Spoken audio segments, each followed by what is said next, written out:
tu X e Y, tu punto X, XY en el espacio, fue a dar a un lugar que se combinó con otra capa de información, que es la de tienda, se calculó rápido una zona de influencia en función de la ruta que fue calculando con tus puntitos, y allí fue a la base de datos de descuentos, de las tiendas que tienen descuento, de esa mapa GIS, y te dio el push de información con tu información de contacto.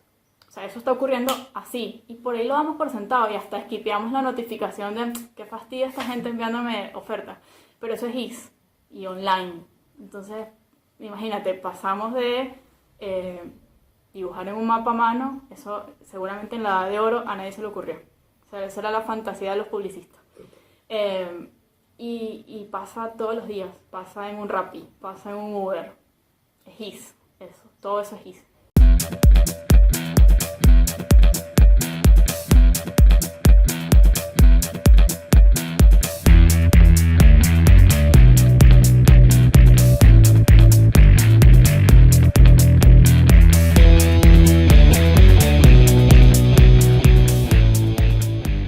Hola a todos, bienvenidos a una nueva edición de Piensa GISers, un espacio en donde conocemos a profesionales de la industria para ver un poco qué hacen, cómo lo hacen y cómo lo aprendieron.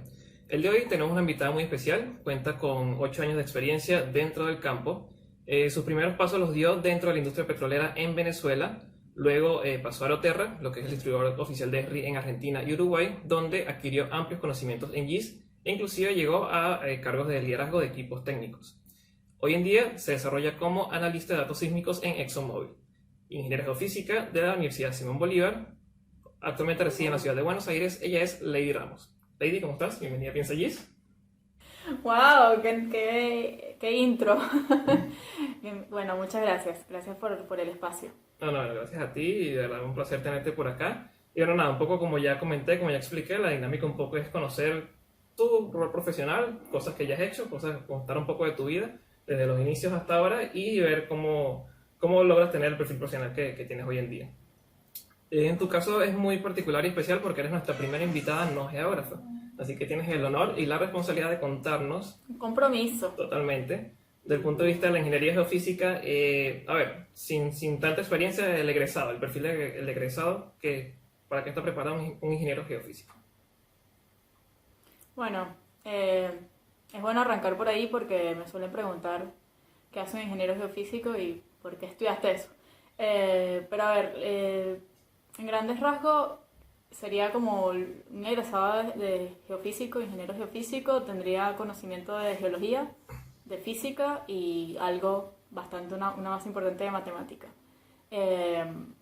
Básicamente debería encargarse de conocer los métodos de exploración del subsuelo. La geofísica es básicamente de la superficie terrestre hacia abajo. Todo lo que es subsuelo está en el campo de la geofísica.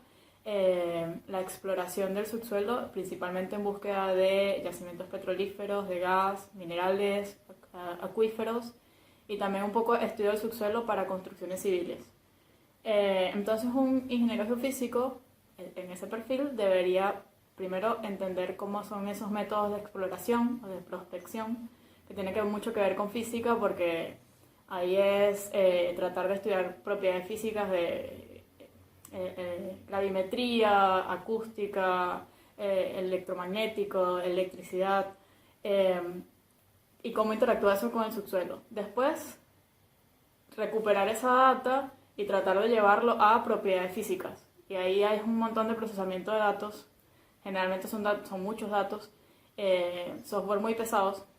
Y finalmente la última pata, que es la parte geológica, es interpretar esa información y darle un sentido de interpretación al marco geológico. O sea, tratar de entender qué hay allá abajo, básicamente.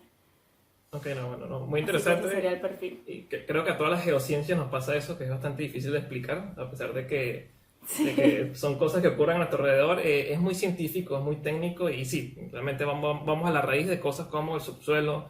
El caso de la geografía no ahonda tanto en detalles muy específicos, pero sí tocamos áreas como climatología, geología, ufología. Entonces, bueno, un poco eso, conocer el entorno natural que nos rodea y entender cómo sacar provecho de él. Sí.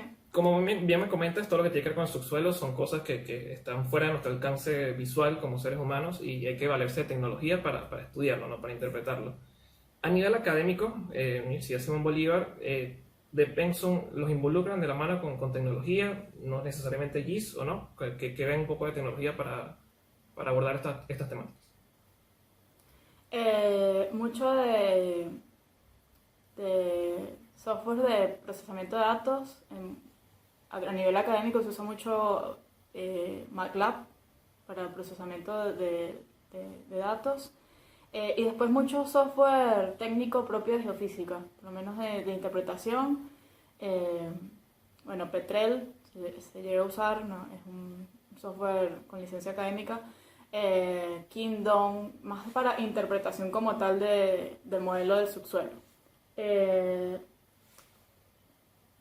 diría que son muchísimos, no hay como un software típico, sino que por cada propiedad física que analice básicamente hay un conjunto de software, entonces es bastante amplia la gama. Ok, y a nivel de la carrera, ¿tienen oportunidad de interactuar con equipos como tal? Equipos de campo, equipos técnicos Sí. para la misión. Sí, principalmente bueno, en la universidad como tal, más que todo es equipos de resistividad para medir resistividad del suelo, del suelo a nivel académico, Okay. porque es muy somero lo que logramos medir. Sí, equipos de resistividad, equipos de GPS, porque toda la info que levantamos tiene que estar anclada a un lugar geográfico. También algunos geófonos, que son el aparato receptor de la onda acústica con la que se genera la sísmica, que es como uno de los métodos de prospección más usados en la geofísica. A ver qué más. Gravímetros también, que es un instrumento para medir la diferencia de gravedad en un punto específico. Bien. Sí, eso, más que todo. Sí, a ver, es muy interesante por eso. Son instrumentos como muy específicos para valores y variables específicas que tienen sus características. Pasa mucho en las geociencias, o por ejemplo, viéndolo del lado de la geografía, que casi siempre ese primer trabajo va vinculado, como profesionales se nos prepara quizás en dos fuertes áreas: el manejo de tecnología y equipos y la investigación e interpretación de datos. Que esta segunda parte, bueno, requiere tiempo, requiere experiencia, requiere de muchos trabajos para poder lograr digamos que ese skill de interpretación bastante pulido. En el caso del ingeniero geofísico, ¿cómo se hace el primer trabajo? ¿Entra por la parte de la tecnología, manejo de tecnologías o interpretación? Suele ser el primer trabajo de un geofísico? Si supieras que, a ver, como está enfocado por lo menos la ingeniería geofísica en Venezuela, que es donde yo la estudié, está muy enfocado al área petrolera. Entonces, y generalmente el conocimiento que yo manejo en esa área, porque es donde he trabajado. Y no es tanto como que empiezas manejando equipos y después te vas a la interpretación, sino que lo más común es que se divida en tres stages. El primero es los que se dedican solo a adquisición del dato, es manejo de equipo, y se pueden dedicar toda la vida a eso. Después está el stage de procesamiento de datos, que recibe esa info, lo procesa y lo entrega. Y también hay empresas que se dedican solo a eso. Es su core de negocio. Y finalmente están los intérpretes, que suelen estar más asociados al negocio, es decir, al que genera la necesidad, que son los que se encargan de recibir esa data procesada y generar una interpretación por ejemplo, en el caso de petróleo, de un yacimiento. Entonces, no necesariamente es que empiezas por uno y terminas en otro, sino que te podrías especializar y quedar en un área nada más. Listo, y en tu caso, ¿cuál de esos tres áreas fue por donde entraste? ¿Al campo laboral por primera vez? Yo entré como intérprete. Entré en la última stage, que de hecho, bueno, para mí siempre fue el más atractivo, que es donde ocurre la magia. Pero sí tuve oportunidad de trabajar en algún momento en el primer eslabón, digamos, en el de adquisición sísmica. En el medio, en el de procesamiento, la verdad nunca tuve experiencia y la verdad nunca tuve intención de hacer foco ahí tampoco. Ok, y a ver, para entender un poco, como intérprete, ¿qué tecnologías manejabas? ¿Cuál era tu día a día como intérprete? ¿Cuál era tus objetivos como profesional? Bueno, yo formaba parte de un equipo que se llamaba Estudios Integrados de Yacimiento. Y es un equipo de muchos roles, habían geólogos, petrofísicos, geomodeladores, geofísicos, todo geo, maravilloso. Y Y básicamente hacíamos en base a los datos sísmicos, ¿sí?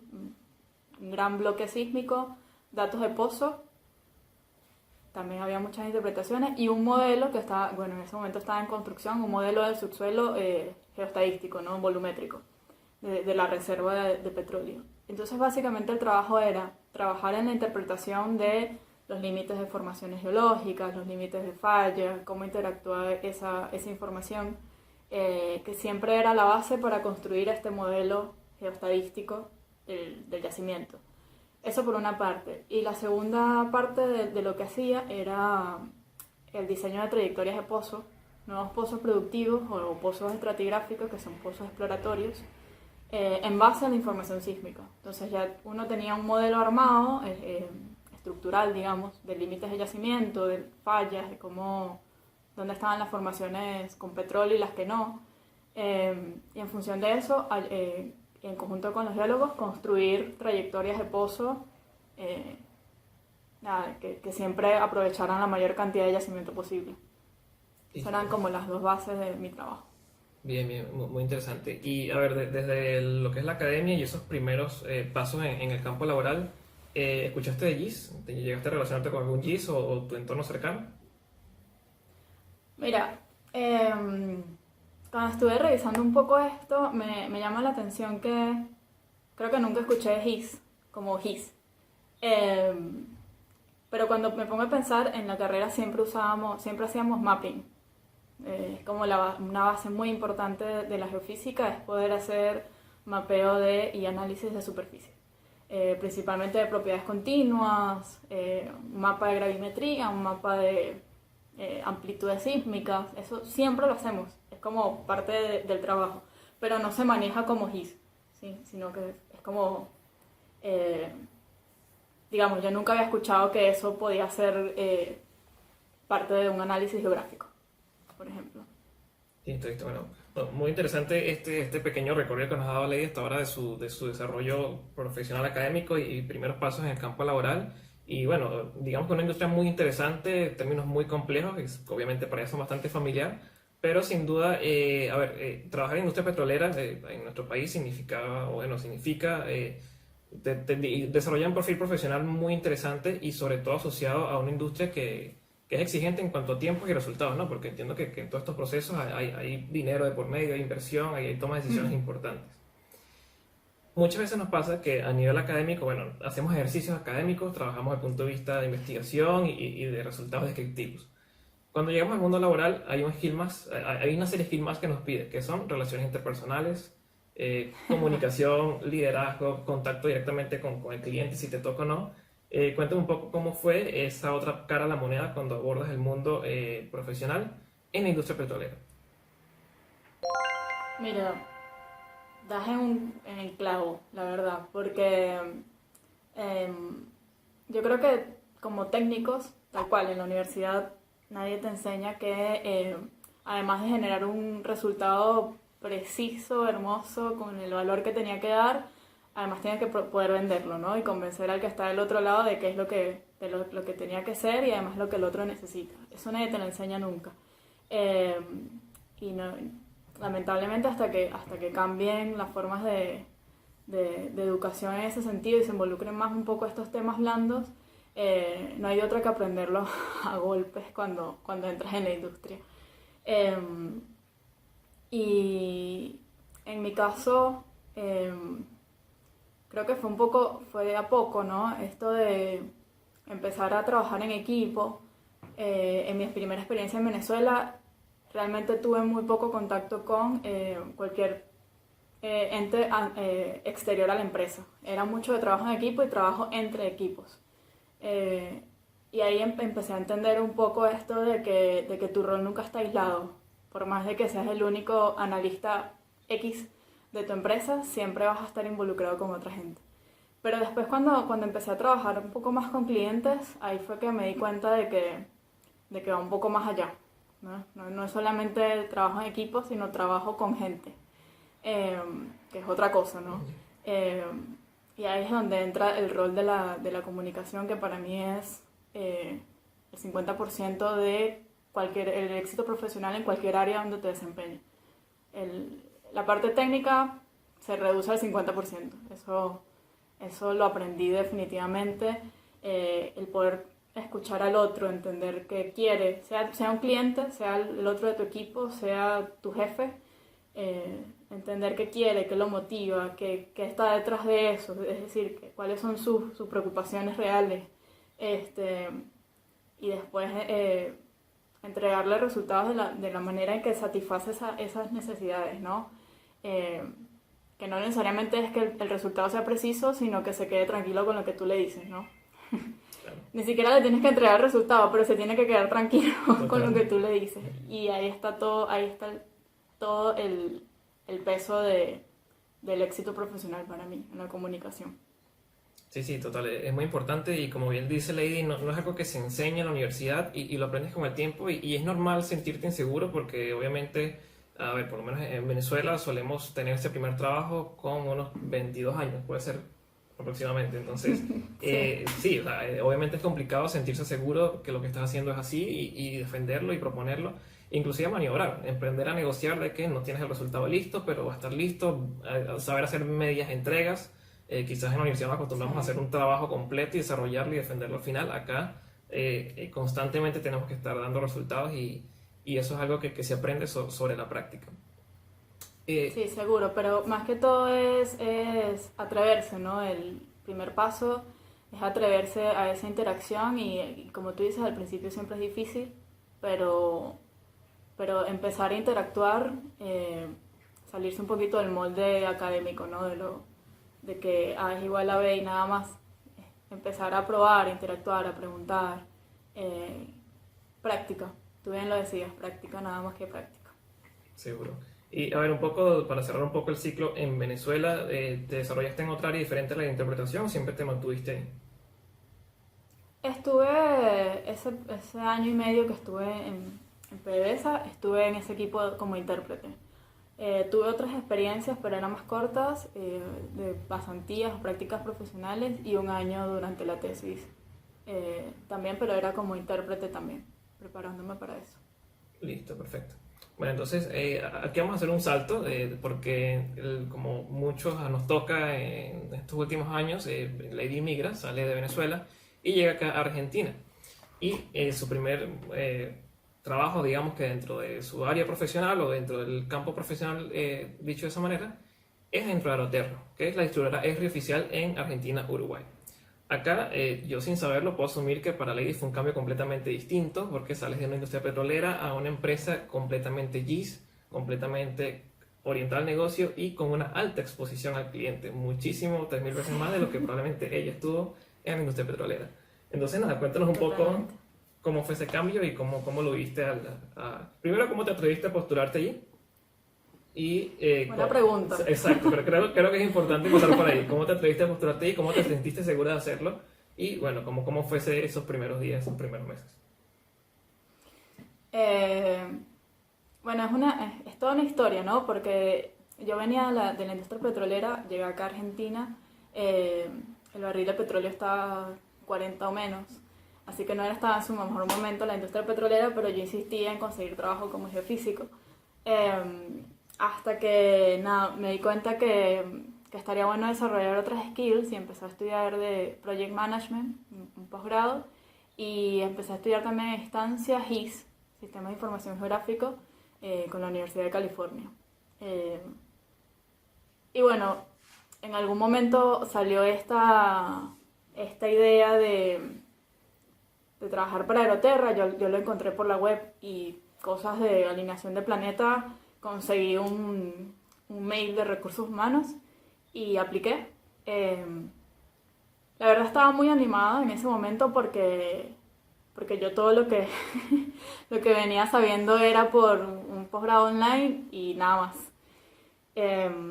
Así que me atreví a postularme. Ciertamente el perfil que ellos estaban buscando y por el que finalmente me contrata estaba más movido por el tema de Project Management, porque era para implementación de un proyecto específico. Y me sirvió un poco el background también que tenía de GIS, ciertamente. Pero en el momento cero en el que yo llego a Aeroterra, empieza a hacer la escuela. O sea, creo que desde la entrevista empieza la escuela y de ahí en adelante, todo el tiempo que estuve ahí, sí, yo sabía usar ArcMap y usar ArcGIS Online, y sabía hacer un mapa, y sabía hacer una clasificación. Está buenísimo. Pero me empezaron a dar cositas para hacer, como analista GIS, que era mi puesto. Cositas para hacer, generación de datos, armar este producto, armar esta aplicación, armar este mapa. Y empiezo a dar resultados. En el proceso preguntando un montón, al que no se cansara de, de responder mis preguntas, por supuesto. Sí, no había de otra, porque además algo que yo no tuve en cuenta, sinceramente, en mi experiencia, cuando fui a postularme a Aeroterra, es que GIS no es usar un software. GIS tiene una pata tecnológica muy importante.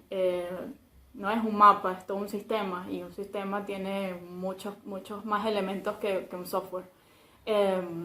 Y para mí, mira, yo recuerdo perfectamente el primer mes, me hablaban de un servidor o de una base de datos corporativa, y yo estaba perfectamente, llegamos y lo googleamos en la noche. Porque no tenía ni idea. Así que la curva de aprendizaje en Aeroterra fue impresionante, la verdad, impresionante. Aprendí un montón, no solamente de GIS, sino de toda la parte de tecnología, incluso de desarrollo de software, y la verdad fue muy vasto, muy amplio, muy variado. Y otra cosa que aprendí en Aeroterra, porque en esta primera asignación que tenía como analista GIS, ciertamente mis funciones eran encargarme de un proyecto y generar alguna información, algunos elementos de información geográfica. Pero bueno, yo tuve la suerte de que me tocó un jefe que de alguna manera me empezó a empujar a trabajar con clientes, a estar en una reunión, a encargarme de esta reunión, a encargarme de esta presentación. Y algo que aprendí, que venía de la mano con lo de comunicación que hablábamos antes, es que no es lo mismo presentar un paper en un congreso o tu tesis de grado que presentarle una idea a tu jefe, que presentarle un proyecto a un intendente, o que presentar, no sé, un proyecto en una plenaria. No tiene nada que ver. Y la verdad, eso es todo, también vino de la mano del aprendizaje en esa experiencia. Listo, acá rescato dos cosas de lo que dice Lady. Al principio, cuando ella se atreve a postularse acá, es muy interesante cómo ella, estando consciente obviamente que viene de una industria petrolera, tuvo la flexibilidad profesional de ajustarse a otras propuestas, ¿okay? A otras posibilidades. En otras circunstancias quizás se hubiese quedado muy enfocada en quedarse en la industria petrolera como geofísica, y ella se atrevió a tocar otra puerta de la cual quizás no tenía demasiada experiencia, pero tenía nociones.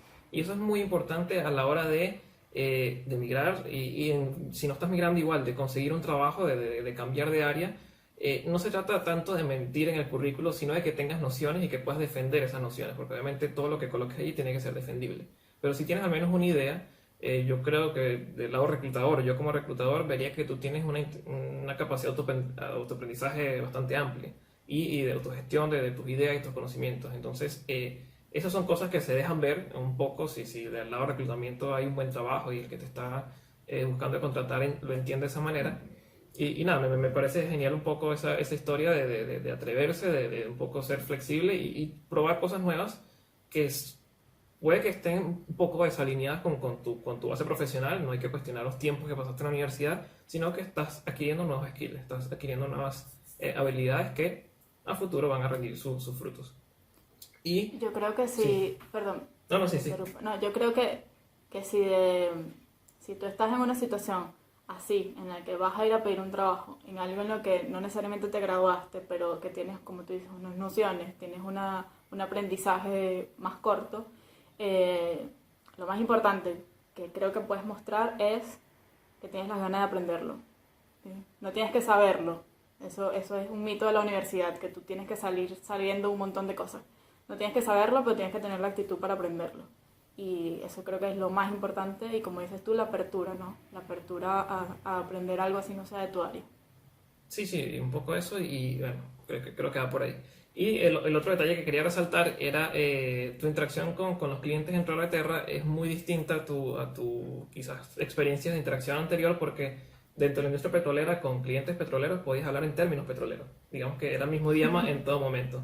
Pero cuando trabajas con GIS, hoy día puedes estar con una industria petrolera, mañana con una de agro y al día siguiente con una de gobierno. El sistema es el mismo, las herramientas son las mismas, pero tienes que adaptar tu idioma de trabajo, tienes que adaptar las palabras claves para que el cliente te entienda. Y ni siquiera usar lenguaje técnico, no le vas a hablar de un servicio, de una capa, de un dashboard, de un feature class, tienes que hablarle en el tipo de datos que él maneja. Y creo que eso es algo también que te tocó a desarrollar mucho dentro de Aeroterra.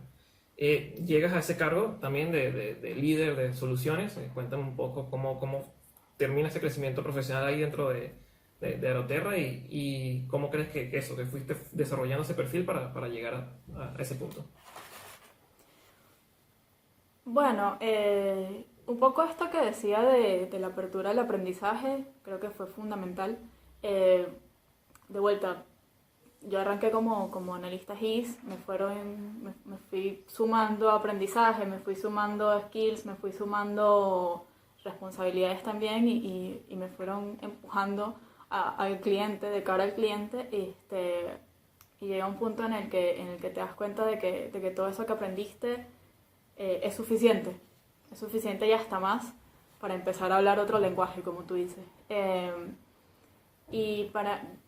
Luego yo pasé como Solution Engineer, que es más de cara al cliente, más en vez de sentarme a generar un mapa o un set de datos, es sentarte a escuchar al cliente, saber entender qué quiere, entender qué necesita, entender qué solución se le puede dar desde la oferta de la empresa, ¿no? Y creo que esa es la parte más dinámica de toda mi experiencia en Aeroterra, porque es donde te ganas estas skills que tú mencionabas de poder tratar con diferentes personas.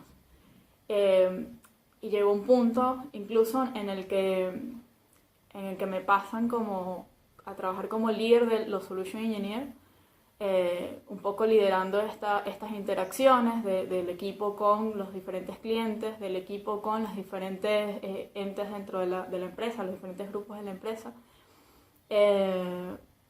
Me empiezan a asignar proyectos un poco más grandes, como desde el rol de PM, de Project Management, que es una cosa divertidísima.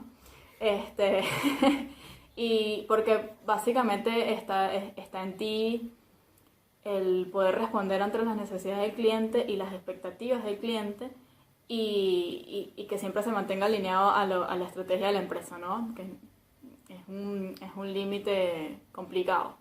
Pero básicamente, y lo digo totalmente, el conocimiento que fui desarrollando y las skills técnicas que fui desarrollando fueron el 50% de lo que a mí me pudo haber llevado a trabajar como líder. El resto es interacción con, como tú dices, no solamente entre diferentes clientes, sino entre los diferentes equipos dentro de la empresa, entre las diferentes personas dentro de tu equipo, entre los diferentes involucrados en un proyecto. Es saber interactuar, comunicarte, entender las motivaciones, tratar con un cliente enojado, un cliente contento, un cliente que no entiende, otra persona, no sé, un desarrollador estresado, un comercial con expectativas, un CEO con otras. Todo esto es un tema de saberse comunicar, saber bajar al nivel de skills más humanos, pues. Totalmente. Y a ver, bueno, ahí hacemos un poco de spoiler. Lady luego vuelve a la industria petrolera, pero nada, durante el tiempo que estuvo en Aeroterra pasó por 3 cargos distintos. Obviamente entiendo que tú te lo tomaste de la mejor manera y fuiste aprendiendo y sacando el mejor provecho de esto, pero quizás hay personas que le pudo haber pasado lo que te pasó a ti en ese momento y quizás sientes que se falla un poco la carrera, que con el tiempo se fueron alejando de su profesión. ¿Te pasó en algún momento? ¿Te lo cuestionaste? ¿Cómo lo manejaste? Me pasó en algún momento, debo admitir que un poco al principio, que traía un poco ese despecho por la industria petrolera. pero sinceramente a mí me atrapó mucho el tema de la tecnología, el tema de análisis de datos, el tema de GIS. Me atrapó un montón. Estuve al final de mi experiencia en Aeroterra, estuve muy involucrada, por ejemplo, con desarrollo de software y me apasionó el tema. El tema de liderazgo de proyectos me apasionó un montón también, al punto de que me cuestioné incluso si quería seguir por esa rama. Y es algo que sigue latente incluso, por más que esté en la industria petrolera, parte de lo que hago ahora y parte de mis expectativas siguen estando orientados hacia la tecnología, hacia el desarrollo, hacia el análisis de datos. Así que no necesitas divorciarte de tu carrera para arropar otros proyectos, digamos, porque te puede sorprender. A mí me pasó. A mí me sorprendió que en algún punto incluso me gustaba más lo que estaba haciendo que de lo que yo podía tener expectativas antes. Sí, sí, totalmente. Es un poco eso, no divorciarte nunca de tu carrera, mantener ese principio de lo que aprendiste, de lo que te formaste, y entender esto como una tecnología, como una herramienta más, como lo son todas las tecnologías, una puerta, una ventana a tener una visión distinta. Y el GIS tiene la particularidad que es tan integral que, como bien dijo Ley al principio, no es un mapa, no es un tablero, es un sistema que te permite entender y los sistemas funcionan en todo. Yo obviamente en mi carrera profesional jamás me imaginé que iba a estar aprendiendo Python, que iba a estar entendiendo de servidores, de base de datos, y no necesariamente me estoy aislando del concepto básico, porque, a ver, si nos vamos un poco al detalle de la climatología son datos históricos, y esos datos históricos no los vamos a manejar en papel o en un Excel, los manejamos a través de bases de datos, los procesamos a través de Python, y los reflejamos y le damos salida a nivel web a través de JavaScript, por ejemplo. Entonces, realmente es la manera en cómo hoy transmitimos el mensaje, cómo hoy comunicamos lo que ya sabemos y vimos en algún momento. Naturalmente, las cosas se van haciendo de forma distinta. Si seguimos haciendo las cosas como hace 5 o 10 años, algo está mal. Entonces, evidentemente, transmitir el mensaje de una forma distinta, utilizar nuevas herramientas para transmitirlo, es la idea para poder desarrollar aún más nuestro perfil profesional. Bien, ahora sí, vamos con el spoiler. Sales de Aeroterra, vuelves a la industria petrolera como analista de datos sísmicos en ExxonMobil. Cuéntame un poco cómo fue ese regreso y cómo fue cambiarse otra vez el... Bueno, para mí ha sido increíble porque la verdad es que lo que te decía antes de que yo me apasioné tanto con esta parte de tecnología, este mundo tecnológico y de GIS, que había pensado que ya no iba a volver al rumbo petrolero, pero bueno, se dio la oportunidad, la tomé y ha sido increíble porque estando ahí, lo que tú dices, escuchando el lenguaje petrolero, volviendo a ver datos petroleros, fue como volver a la madre nodriza, otra cosa así, o sea, volver a la raíz.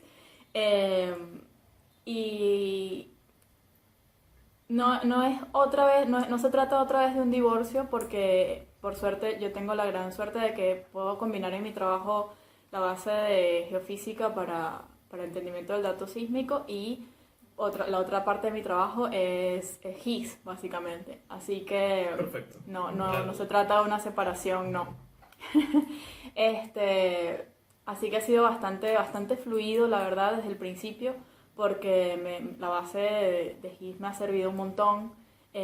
La base de geofísica tuvimos que revivirla un poco, pero lo logramos y bueno, ha sido bastante fluido el retorno, la verdad. Listo, y a ver, con lo que haces ahora, ¿sientes que retornaste relativamente cómoda o estar tanto tiempo desconectada de las tecnologías petroleras te encontraste con cosas nuevas ahí? Sí y no, o sea, por suerte hay cosas que he ido recordando, hay cosas que la verdad han cambiado respecto a lo que yo recordaba por lo menos de sísmica, pero nada que no se pueda aprender. Aprendí GIS en 4 años, no voy a volver a recuperar geofísica. No, ha sido bastante cómodo, la verdad, y es un proceso de adaptación bastante fácil. O sea, también se manejan varios softwares geofísicos por un lado, también ArcGIS por el otro. Y entonces también es una linda combinación, no solamente son datos geográficos, sino geográficos y del subsuelo. Tengo los dos mundos, lo mejor de los dos mundos. Sí, no, totalmente fue la unión perfecta de todo lo que venías haciendo. Creo que no pudo ser mejor. Sí. Bueno, totalmente. fíjate, hace algunas semanas comentaba con una compañera que también entrevistamos que desde mi punto de vista, cuando uno tiene su crecimiento, su desarrollo profesional, a veces te encuentras ciertas Y. Y yo esta Y la llamo una la comercial y la otra la técnica. ¿Ok? Donde por Ajá. ahí nos especializamos mucho en lo técnico y otra, no tanto en lo comercial, sino un poco lo de Project Manager, Scrum Master, que está muy de moda hoy en día. Eh, Sí. un poco cuando sales de Agaterra, te estás inclinando más hacia la parte de liderazgo de proyecto, de Project Manager puede ser. Hoy en día vuelves a un rol técnico. ¿Cómo exactamente sería tu lineamiento ahora profesional? ¿A dónde apuntas? O sea, ¿cuál es tu línea hoy en día? Bueno, ciertamente es como lo describes, venía de un rol más de project management, ahora vuelvo a un rol más técnico, estoy como analista de datos. Eh, y por lo pronto la expectativa, digamos, es seguir manejándome por esa área de análisis de datos. La gran ventaja, la verdad, es que es una empresa muy grande, eh, es un mundo de posibilidades. La industria petrolera es un conjunto de subindustrias, básicamente, donde hay de todo. Eh, Así que yo quisiera seguir manejándome por el tema de análisis de datos, por el tema de más enfocado a tecnología y a datos, pero siempre le tuve mucho el gustito a la parte de liderazgo, de project management, de esa parte más de manejo de recursos, ¿no? Este, y también veo la posibilidad de hacerlo por ahí en un futuro. Tengo ahora el interés un poco más de seguirme manejando, de seguir aprendiendo un poco más de la parte técnica, eh, que lo tengo más a la mano también. Listo, y un poco de la mano de esa línea técnica, quizás personas que nos estén viendo que estén directamente vinculadas a la parte petrolera, ¿qué tecnologías que estás aprendiendo ahora? ¿Cuáles son las cosas en las que te estás formando actualmente? Bueno, yo estoy en Data Management, básicamente de información sísmica. Esto es el manejo de la información sísmica como tal. eh, Asegurarnos de que como viene la información sísmica es la mejor manera de un vendor, de un proveedor, está de la mejor manera. Si no está, trabajar en el acondicionamiento y dejarlo lo mejor posible para que un intérprete la pueda trabajar. Eso por un lado. Y por el otro, que no es menos importante, es asegurarnos de que la data sísmica esté bien ubicada. O sea, que esté perfectamente ubicado en función de todas las capas de información que puedas contar. Y esto, como decías tú, para el mundo petrolero es fundamental porque te puedes imaginar que un pozo es como este tamaño, ocupa una coordenada geográfica y si la base de donde se está decidiendo dónde poner ese pozo está mal, estamos hablando de bastantes millones de dólares perdidos si se hace de mala manera, ¿no? Eh, entonces, básicamente ese es el trabajo que estoy haciendo de vuelta. La perspectiva es un poco mantenerme en el área de análisis de datos. No necesariamente tiene que ser sísmico, pero el mundo de posibilidades en la industria es bastante grande. Eh, y, y estoy aprendiendo un montón de eso. Estoy aprendiendo que el dato no es nada más una tabla de valores y categorías, sino que tiene todo un ciclo por detrás, hay data governance, data management, data analysis, visualización, ¿sí? Y me doy cuenta de que hay bastante para aprender en eso. Y algo que también me gusta mucho es el tema dentro de la cultura se aprende mucho de cultura agile, design thinking, y todo esto que también está muy bueno incorporarlo como técnicos para darle una visión más de innovación a lo que hacemos, no tanto de especialización, sino de innovación en cuanto a interacción con otras cosas y mejorar procesos. Estoy bastante metida en eso también. Listo, y bueno, a ver un poco con base a toda tu experiencia desde Venezuela hasta lo que has hecho hoy en día, ¿qué habilidades, independientemente del campo profesional, no técnicas, crees que debería tener el profesional del 2020? Idioma, gestión, Bueno, oratoria, todo. Cuéntame un poco de lo que te has encontrado en tu camino. bueno, ya que mencionas idiomas, arranquemos con el más fácil, que es que yo opino que hablar inglés es no es un deseable, es, es un must. O sea, imagínate que si estás pensando, por ejemplo, en Europa, dan por sentado que tú hablas inglés y te piden otro además, ¿no? Te piden 3. Entonces, así tu rol te parezca que no lo va a requerir, siempre lo va a requerir en algún punto. Ese sería como el más tangible. Después todo el tema de manejos interpersonales, manejos con clientes, con grupos, trabajos en grupos, en equipos de personas, que de vuelta es más que un trabajo en equipo, es trabajo con personas. Eso, insisto, es el 50% de tu éxito. Y algo que me parece súper llamativo es que si pensamos en cualquier carrera, un skill necesario es esto de la apertura a aprender, porque me cuesta pensar en alguna carrera que no esté asociada a tecnología ahora, ¿sí? Así sea un contador, ya me imagino que no usa un libro de contaduría. Mínimo Excel tiene que saber. Entonces, todo ya está muy atado a la tecnología y la tecnología va a millón. Así que mínimo para surfear la ola, para poder montarnos en la ola, hay que estar muy abiertos a aprender. Y más si hablamos no solamente de surfear la ola, sino de innovar en el mundo tecnológico.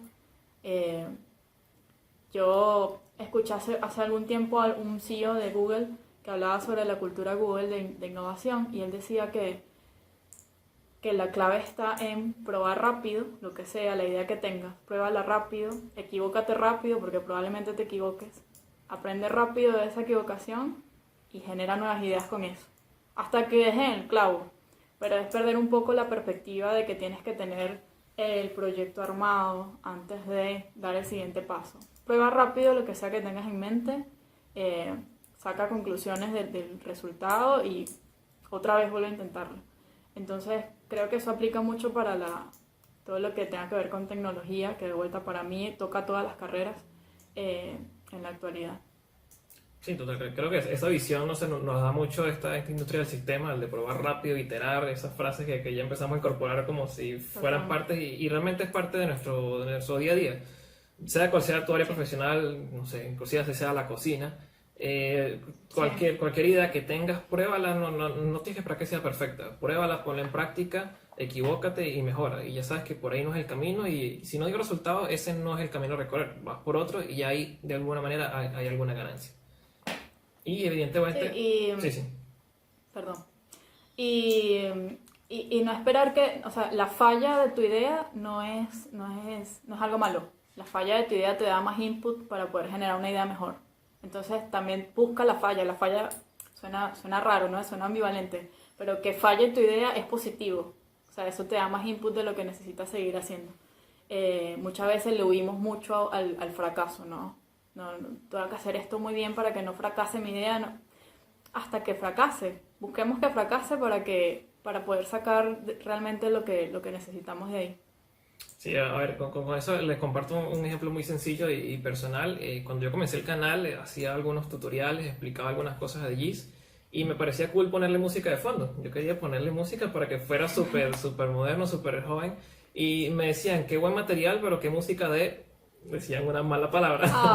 Y wow, o sea, duele, pero a ver, si no te expones, si no haces este tipo de cosas, hay dos tipos de personas, las que tienen muchas ideas y se las guardan, y aquel que quizás sus ideas no son tan buenas, pero las presenta y es la que uno ve.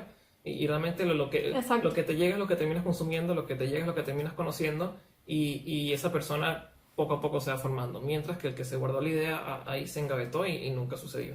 Así que nada, yo creo que bueno, claro, un poco eso, atreverse, exponerse y no tenerle miedo a los errores, que de eso obviamente se aprende, por más trillado que sea la frase, es así. Sí. Totalmente. Lady, un poco, si nos retrocedemos un poco a la academia, ¿qué te gustaría retomar de eso? ¿Te ves, digamos, que vinculado a alguna línea investigativa, hacer papers, investigaciones, artículos? Creo que vi algo de eso por ahí en tu LinkedIn. Sí, tuve oportunidad de presentar en un par de congresos. Yo creo que a todo recién egresado le pasa por la fantasía de dedicarse a la investigación, porque la verdad es una belleza. Pero hablando desde mi momento ahora, creo que estoy más interesada por la industria. O sea, creo que esto, el mundo de posibilidades está ahí y ocurriendo en tu cara. Entonces, a mí me parece mucho más llamativa la variedad que ofrece la industria que por ahí la especificidad de la investigación.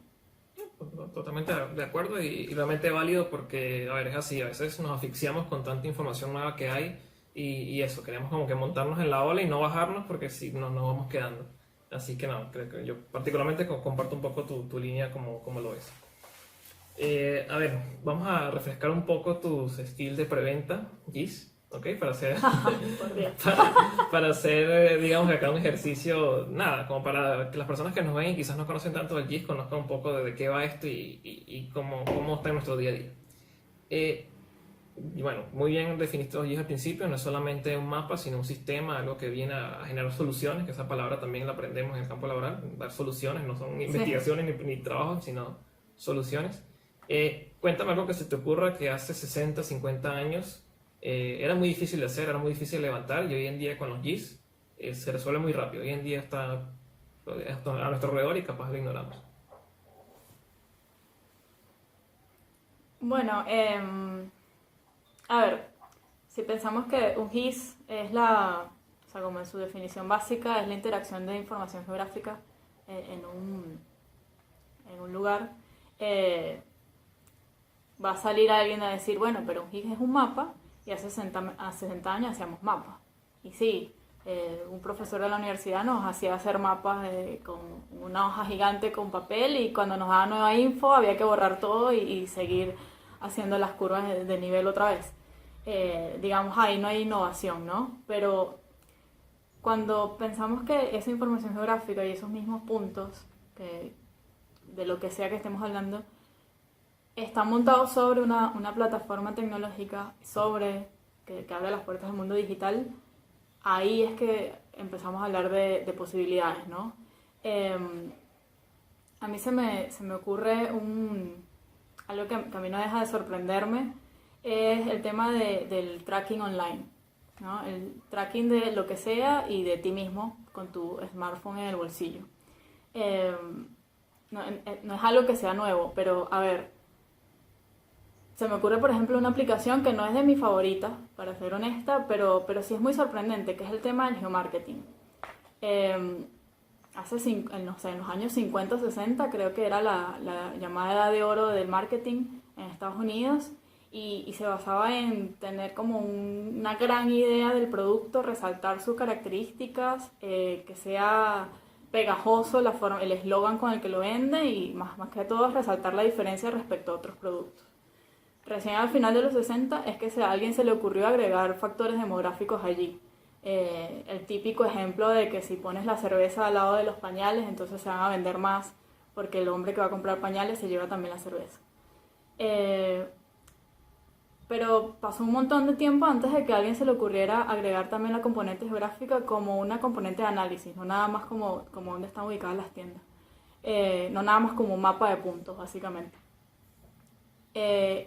Pero cuando empezaron a unir esa parte geográfica, que empezó a hacer geomarketing, por ahí en el 2000, todo explotó, en definitiva. Todo explotó porque empezaron a darse cuenta que un mapa en un punto también está cerca de otro mapa. Que si los ponemos juntos, entonces podemos calcular cosas. Podemos calcular zonas de influencia, podemos ver dónde falta una tienda. Y esa es una aplicación, digamos, una conclusión a la que podemos llegar más fácil. Pero más recientemente ese análisis de información se juntó con redes sociales y con el GPS del teléfono. Así que ya ni siquiera nos sorprende que vamos caminando, nos llega en alguna aplicación una notificación diciéndonos que en la tienda en la que acabamos de pasar tienen descuento. O sea, eso no nos sorprende, pero eso es GIS ocurriendo online. O sea, es tu XY, tu punto XY en el espacio, fue a dar a un lugar que se combinó con otra capa de información, que es la de tienda, se calculó rápido una zona de influencia en función de la ruta que fue calculando con tus puntitos, y allí fue a la base de datos de descuentos de las tiendas que tienen descuento de esa mapa GIS y te dio el push de información con tu información de contacto. O sea, eso está ocurriendo así y por ahí lo damos por sentado y hasta esquipeamos la notificación de qué fastidio esta gente enviándome ofertas. Pero eso es GIS y online. Entonces, imagínate, pasamos de dibujar en un mapa a mano, eso seguramente en la edad de oro a nadie se le ocurrió. O sea, esa era la fantasía de los publicistas. Y pasa todos los días, pasa en un Rappi, pasa en un Uber, es GIS, eso, todo eso es GIS. Y lo damos bastante por sentado y bueno, imagínate, a nosotros nos cambió la vida eso. ¿Quién para un taxi ya? Claro, no, totalmente. No, bueno, me da que me encanta el ejemplo y sobre todo como lo fuiste desglosando desde un punto de vista histórico porque, a ver, ¿qué patrón vemos en la explicación de Lady? Que cada vez iban sumando más datos y más datos y más datos y todo esto va a la mano con la misma ola de crecimiento de tecnología, las telecomunicaciones, el internet, la manera de capturar estos datos. Hoy en día este proceso, este algoritmo toma en cuenta tiempo, patrones de consumo, tu posición geográfica, los descuentos, entonces justamente para todos estos procesos, los avances tecnológicos van de la mano también con el GIS. Y a ver, un poco, esta pregunta yo la hago siempre enfocada a los GIS, pero hablemos netamente de datos en un mundo, un 2020 donde estamos inundados de datos y el real time es básicamente lo que está en boga. ¿Cómo crees que debería, nosotros como profesionales, que los profesionales del 2020, cómo deberían prepararse para estar acorde a estos desafíos de inundados de datos, del real time?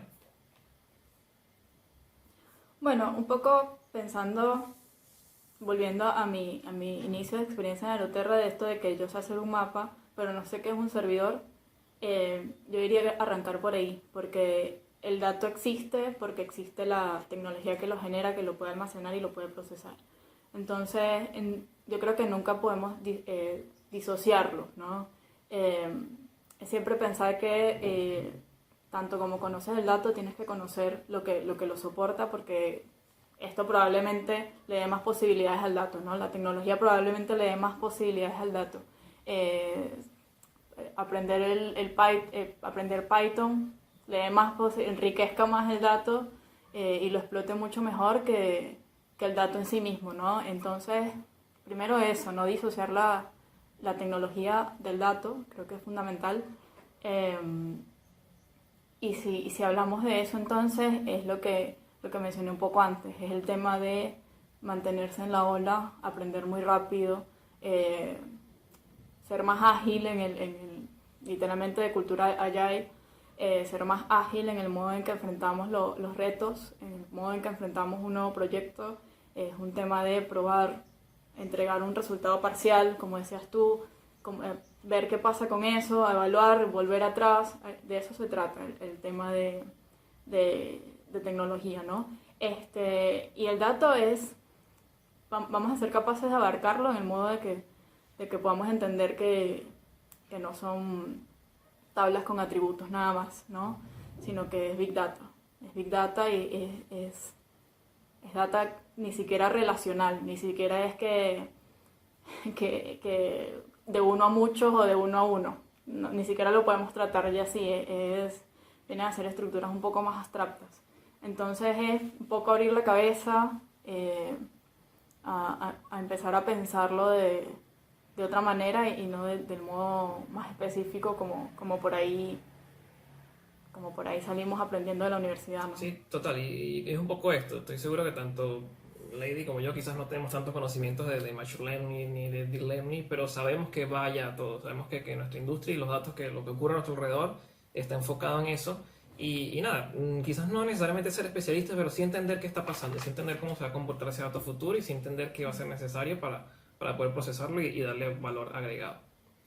Bien, entonces, bueno, Lady, para cerrar, quiero en esta oportunidad tocar un punto muy, muy importante y creo que el perfil de Lady se ajusta mucho para esto, porque ella en todo su desarrollo profesional tuvo contacto con la industria petrolera, dentro de Aeroterra, bueno, ir a otro país, liderar equipos de trabajo.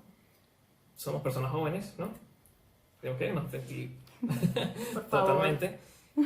Y a ver, sí, a nivel de sociedad hoy en día, algo que no es inconcebible en pleno 2020, seguimos con algunos prejuicios en cuanto al tema de género, en cuanto al tema de de eso, de quizás también el tema de la edad, muchas veces nosotros como jóvenes tenemos visiones un poquito más actualizadas del entorno laboral y nuestras ideas muchas veces no son escuchadas o son cortadas por personas que, bueno, sí, tienen mucho tiempo haciendo las cosas a su manera y son personas muy experimentadas, pero no necesariamente porque seamos jóvenes no tenemos el conocimiento, la base para defender ideas. Entonces quiero que me cuentes un poco de esas dos perspectivas desde ser una persona joven dentro de un campo laboral y abordar diferentes rangos profesionales y el tema de la mujer, bueno, sin digamos que darle mucha vuelta al asunto en la industria petrolera, que sabemos que, bueno, por lo general los ingenieros es una industria que en su mayoría hay hombres. ¿Te encontraste alguna dificultad en ese sentido, algún tipo de roce y cómo lo supiste llevar? Porque efectivamente tuviste éxito, fuiste escalando y fuiste asumiendo posiciones. Entonces quiero que me cuentes un poco cómo lo viviste, cómo lo asumiste y las personas que hoy están en día en una situación como tú, que quizás no se están dando esas oportunidades, ¿qué le recomiendas para que aborden esta circunstancia? Bueno, no sé si tuvimos éxito, seguimos trabajando por usted, Ok. eso quería aclararlo. Esto es algo de todos los días, ¿no? Bueno, mencionabas en la industria petrolera, a mí me pasó algo muy curioso, que en mi experiencia en la industria petrolera, en mi experiencia más larga, a mí me tocó trabajar más bien con un grupo numeroso de mujeres. En mi equipo éramos principalmente mujeres profesionales en diferentes condiciones y todo fluía con perfecta normalidad, ¿no? Por supuesto no había ningún tema de género. Mi cambio un poco de perspectiva pasa más bien cuando empiezo a trabajar en el rubro de tecnología y sistemas, donde acá en Argentina, donde efectivamente, al menos ahora, y como yo lo veo, hay menos cantidad de mujeres por cantidad de hombres, ¿sí? Si nos ponemos estadísticos. De hecho, en el equipo en el que yo empiezo a trabajar, creo que éramos 5 o 6 hombres, y yo era la única mujer y creo que fui la primera mujer de la historia. Y ciertamente puede ser incómoda al principio, ¿no? Yo me pongo a recordar un poco, ya que me haces esta pregunta, y siempre hay la incomodidad de hacer una pregunta y que por ahí no te respondan a ti, sino que le respondan al compañero de al lado, como si lo hubiese hecho él, o evadirte un comentario, sentarte en una mesa con 5 o 10 personas que son tu cliente y ser la única mujer, y bueno, y por ahí sentirte un poco chiquitica, ¿no? En ese contexto. Pero en definitiva, cuando te pones a pensarlo, puede haber, como tú dices, en pleno siglo XX, alguna diferencia, puede haber alguna situación, puede haber inequidad, digamos, de condiciones en el ambiente laboral, especialmente en tecnología, pero donde no tiene que existir la diferencia es en tu cabeza. O sea, en algún punto creo que me di cuenta de que no puede existir esa diferencia en mi cabeza por más de que exista allá afuera, ¿no? Por más de que los demás tengan una expectativa de que es distinto. Y en mi experiencia personal, yo lo que empecé a hacer fue a ponerle voz, ¿no? A que si yo tenía algo que decir, entonces lo decía más duro. Que si yo tenía algo que preguntar, entonces lo preguntaba. Que si yo quería pedir un aumento de sueldo, entonces iba y lo pedía. Es no dejarse limitar por las diferencias que pueden existir allá afuera, ¿no? Para bien, para mal, ¿no? Lamentablemente todavía sigue ocurriendo, pero es ser tú la diferencia, ¿no? Es no actuar en consecuencia de eso. Y a mí me pasó, ¿no? Al principio la gente se sorprendía, como no tenía expectativa de que tú me respondieras eso, no tenía expectativas de que tú me preguntaras esto o de que tú fueses la que llevaras esta reunión. Pensé que era solo la que ibas a hacer la minuta, pero no, tengo algo técnico que aportar, tengo un lineamiento que generar, una opinión que dar, y siempre me esforcé mucho por mostrarlo, y la gente se sorprendía, ¿no? Los clientes, la gente se sorprendía en general, y el aprendizaje es que no solamente que se sorprendan, sino que se acostumbren, ¿no? Si está en tu posición ser un agente de cambio, digamos, en tu zona de influencia cercana, entonces, y tienes la oportunidad, entonces hazlo. Deja sorprender a la gente, acostumbrarlos a que esas son respuestas comunes y no es que eres una mujer distinta, sino que eres una persona más, que puedes dar una opinión. Y creo que de ahí, poco a poco, es que uno puede generar un cambio, ¿no? Una mejora. Dejar algo, creo yo. Entonces, básicamente la diferencia está en tu cabeza. Actúa como si no existiera nada de eso allá afuera. Te van a mirar mal al principio, pero hasta que se acostumbren a que eso es lo normal. No, está excelente. Y sí, yo creo que es un poco eso. Es quizás ignorar que existe ese prejuicio, ignorar que existe ese límite, no necesariamente por ser mujer, por ser de la comunidad LGBT, por ser una persona muy joven. Tienes que asumir de que tienes que dar el extra para tapar eso. No se trata de ese prejuicio, porque si no tú mismo le estás dando fuerza y peso y valor a ese prejuicio. Es que eres tú como profesional, eres tú lo que tienes que dar independientemente de lo que tú seas, del color que seas. Es básicamente tu conocimiento. Cuando nosotros trabajamos por una empresa, básicamente somos nosotros una mini empresa, quienes prestamos un servicio, quienes prestamos nuestros skills, nuestros conocimientos para llegar a un resultado. Y estamos ahí para, como dice Lady, decirlo, hablarlo. No necesariamente hay que hacerlo en un tono más alto, hay que hacerlo en el tono que se debe hacer para que el mensaje llegue, transmita.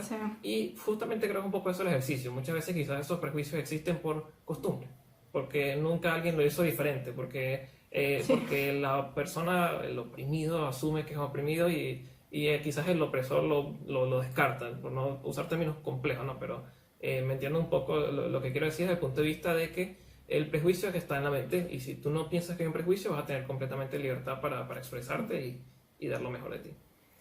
Nada, Lady, de verdad que agradecido por tenerte acá. Me encantó mucho todo tu recorrido profesional y sobre todo este mensaje final que me parece muy importante. He tenido la oportunidad, bueno, como ya comenté, de trabajar con muchas chicas, con muchas personas de la comunidad LGBT, y creo que todos tenemos las mismas capacidades en tecnología. Hace falta cada vez más profesionales y no limitar la entrada a ideas antiguas, por decirlo de alguna forma. Así que nada, bueno, muchas gracias por tenerte acá, encantado, y bueno, esperamos tenerte próximamente en alguna colaboración adicional con Piensa Gis. Seguro que sí. Muchas gracias por el espacio otra vez, muchas gracias por la entrevista. La pasé muy bien recorriendo todo esto. Muchas gracias y bueno, mucho éxito también en tu canal.